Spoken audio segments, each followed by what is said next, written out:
जय हिंद दोस्तों। आज के इस क्लास में हम लोग कवर करेंगे BA first year second semester 2024 Hindi. ये आपके सब्जेक्ट का नाम है दोस्तों। जो आपको एडमिट कार्ड मिलता है दोस्तों, उस पर आपका पेपर का नाम लिखा रहता है कार्यालय हिंदी एवं कंप्यूटर। जब आपको एडमिट कार्ड मिलेगा उस पर ये लिखा रहेगा, ठीक है, कार्यालय हिंदी एवं कंप्यूटर।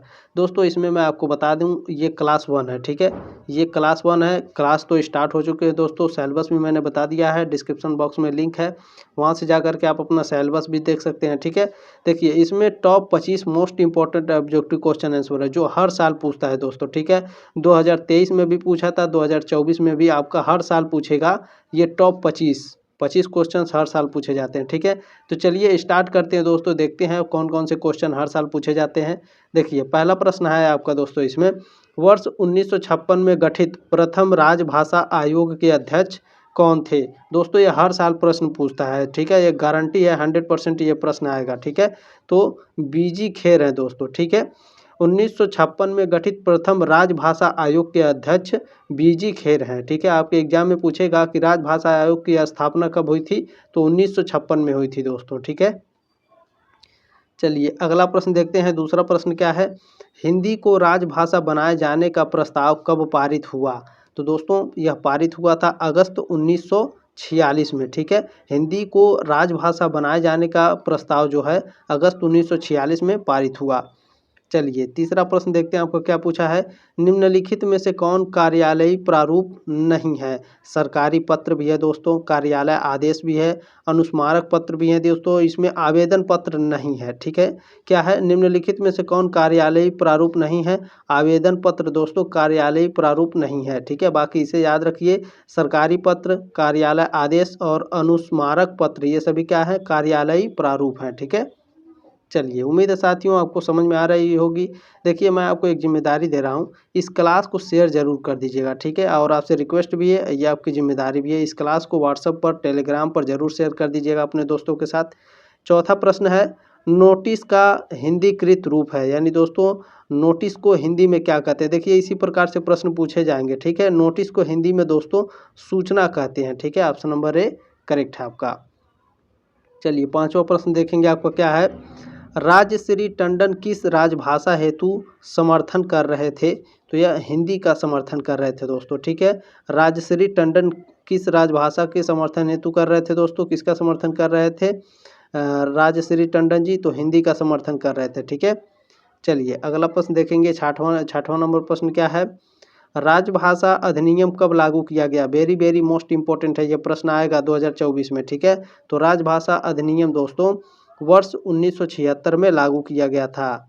चलिए अगला प्रश्न देखते हैं क्या है, सातवां प्रश्न है आपका, कार्यालय टिप्पणी का प्रयोग होता है। तो कार्यालय टिप्पणी का प्रयोग दोस्तों किसी निर्णय तक पहुंचने के लिए विद्यमान नियमों तथ्यों के अनुरूप विचार हेतु कार्यालयी टिप्पणी का प्रयोग किया जाता है, ठीक है। चलिए आठवां प्रश्न देखेंगे, आपका क्या है, संक्षेपण मूल पाठ से कितने कम शब्दों में लिखना चाहिए। तो दोस्तों कम से कम 1/3 में लिखना चाहिए, ठीक है। संक्षेपण मूल पाठ से कितने कम शब्दों में लिखना चाहिए दोस्तों, 1/3, ठीक है। ऑप्शन नंबर बी आपका करेक्ट है। चलिए अगला प्रश्न देखेंगे क्या है, प्रश्न नंबर 9 आपका पूछा है, संक्षेपण की शैली होनी चाहिए। संक्षेपण की शैली दोस्तों समास होनी चाहिए, ठीक है। ये सभी प्रश्न हर साल पूछे जाते हैं, याद रखिएगा। संक्षेपण की शैली कैसी होनी चाहिए भैया, समास होनी चाहिए, ठीक है। प्रश्न नंबर 10 आपका पूछा है दोस्तों, प्रेसी शब्द का हिंदी रूपांतरण है, यानी दोस्तों जो प्रेसी यहाँ पर लिखा है इसका हिंदी मतलब क्या होता है।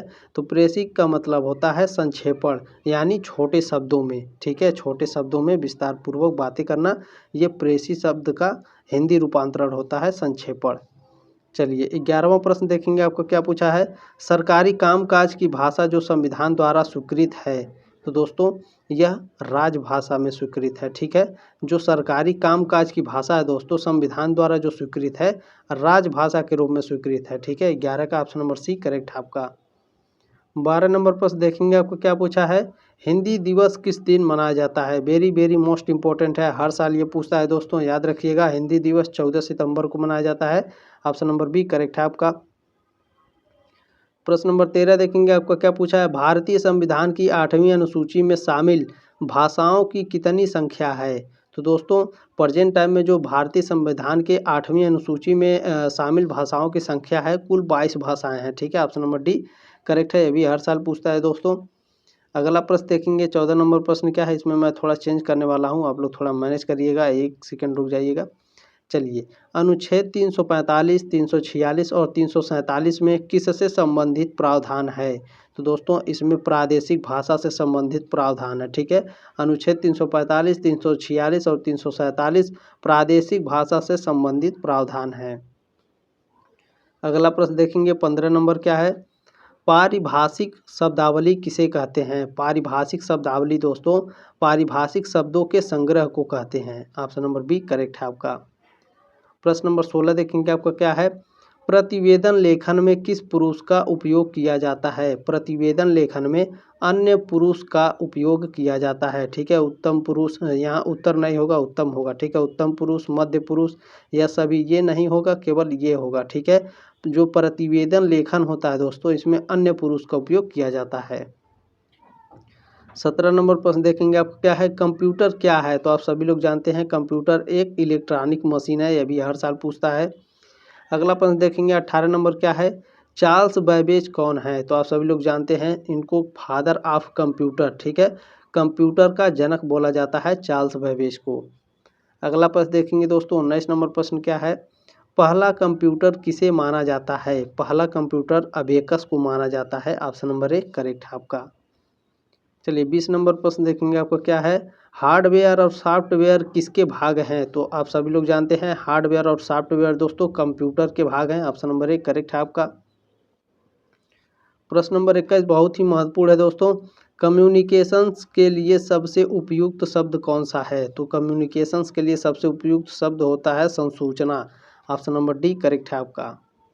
चलिए 22 नंबर प्रश्न देखेंगे क्या है, पारिभाषिक शब्दावली के कितने स्रोत हैं? पारिभाषिक शब्दावली के 4 स्रोत होते हैं। ऑप्शन नंबर सी करेक्ट है, ये भी हर साल पूछता है। 23 नंबर प्रश्न देखेंगे क्या है, पारिभाषिक शब्दावली के निर्माण में सहायक हैं। पारिभाषिक शब्दावली के जो निर्माण होता है दोस्तों इसमें संस्कृत भाषा के उपसर्ग प्रत्यय, हिंदी के तत्सम तद्भव और अंतर्राष्ट्रीय भाषाएं ये सभी सम्मिलित होती हैं। ऑप्शन नंबर डी करेक्ट है आपका, उपरोक्त सभी।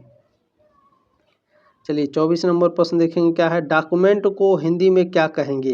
दोस्तों डॉक्यूमेंट का हिंदी पूछता है आपका, डॉक्यूमेंट के हिंदी में क्या कहते हैं? ये कंप्यूटर से संबंधित प्रश्न है, तो दस्तावेज कहते हैं। ठीक है, डॉक्यूमेंट को क्या कहते हैं? दस्तावेज। चलिए ये सभी प्रश्न पूछे जाते हैं हर साल दोस्तों। ठीक है, टैली को हिंदी में क्या कहेंगे?